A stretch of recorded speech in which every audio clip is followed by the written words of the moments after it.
Hey, good afternoon, YouTube. This right here is a sleep system that got me all the way down to near 0 degrees Fahrenheit. I have camped all the way down to 5 degrees in this, and I've had zero issue. There was one night I did, but it's because I didn't use all the pieces, and I should have. Now, there is better ones, better systems. There is single bags that will do what all of these will do together. But starting out, I had the idea that I wanted to go for as much capability out of one system that I could, because I didn't have the money to spend on a 0 degree bag on top of like a 20 degree bag on top of a 40, etc. I wanted to do kind of a consolidated system where I could bring it piece by piece based on the weather. And this kind of works for that. Now, the system I currently am using, and I've used many times actually, is the Kelty 20 degree sleeping bag. I think it's the Cosmic Down sleeping bag. It is incredible. Now, I use that bag on its own down to about, I want to say 35, 40 is where I'm comfortable. Now, it does really great all the way down to there. There's definitely been some nights where it dips a little below that, where that is not warm enough. And when that happens, I add in a sleeping bag liner. Now, this is the Sea to Summit thermal reactor. I think that's the name of it. I'll link it in the description, don't worry. This thing is a liner, and it actually has a drawstring to kind of pull it and cinch it to your head, kind of like a blanket just wrapped around your face. You don't want to cover your mouth no matter what you're using in these, so make sure if you're using a sleeping bag or anything like that, when you're sleeping, you do not tuck your entire face, including your mouth and nose, away, or your moisture will spread throughout your bag and make you miserably cold. So these two paired down together, I've gotten down to 25, 30 pretty comfortably. And then when it goes below that, originally I was using this. This is the SOL bivy. I'm also going to link it. This is incredible. Now this can also be brought on its own as kind of a survival type bivy. It's got a reflective lining, so it will actually reflect your body heat. If you cinch it up really tight and just keep like your little face hole out, you'll stay not warm on its own, but enough where if you have some gear on, like your coat, your pants, etc., and it's not soaking wet, your body heat will keep you alive overnight. So this is a really good emergency thing to have. It weighs like nothing. It's really good to bring in any weather, in my opinion. So yeah, that's that. The only downside to this, moisture. If you are using it like in a system like this where it's the liner, the sleeping bag, and this, you will notice, since this is a bivy and it does seal you in, you will have some moisture on the top of your sleeping bag in the morning. Now, it won't be on you. You'll actually be dry. That's what I've found, at least. Maybe others have different experiences. But I've noticed that what it does is it creates a layer of water moisture on the outside of my sleeping bag and on the inside of this because it's trapping it.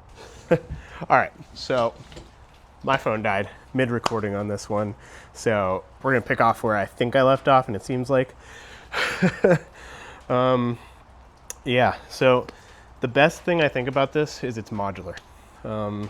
It is very good all the way down to about 0 when you have this, this, and this combined. Or you can also use the bag on its own for, let's say, fall, or even this on its own in summer. It's a very good combination where you can get to very different temperatures, and I absolutely love it for that.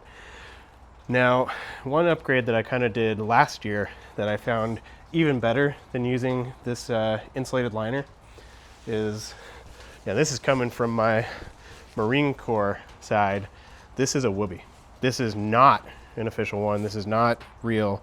This is actually made by USGI Industries, and I love this thing. It feels just like it. I mean, this is about as close to a real Whoopee as you're gonna get. And what it is a poncho liner. It's basically a blanket with some tie downs that you can tie to a poncho or just however you want. It's very comfortable sitting around camp like this.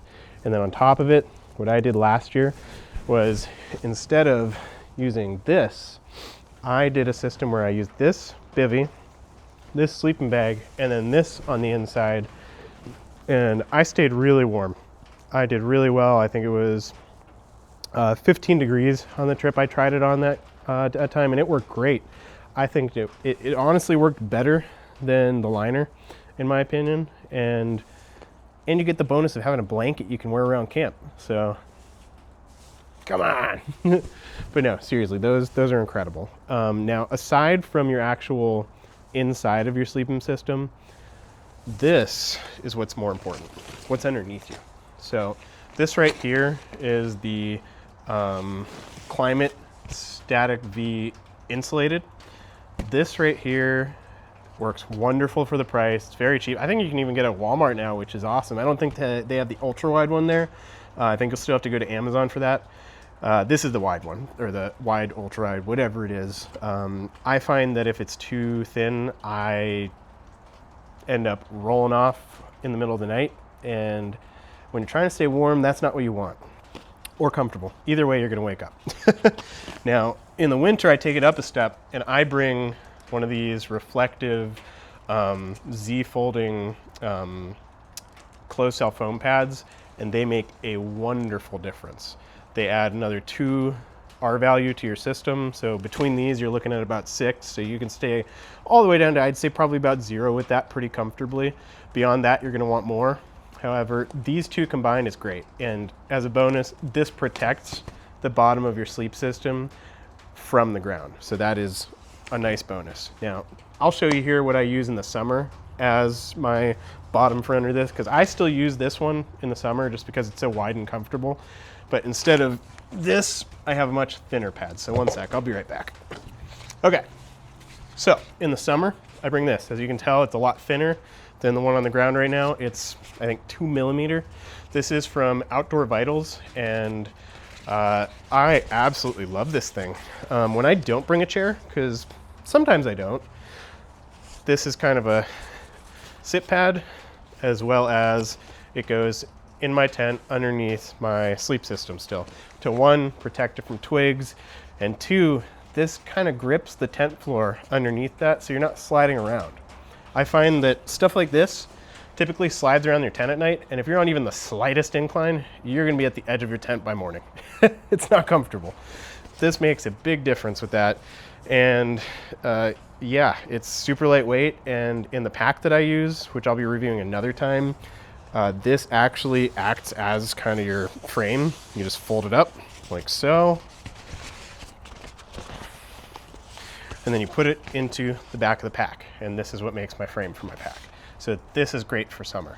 So my summer combination is this paired with this pad, paired with either my sleeping bag kept open or just this.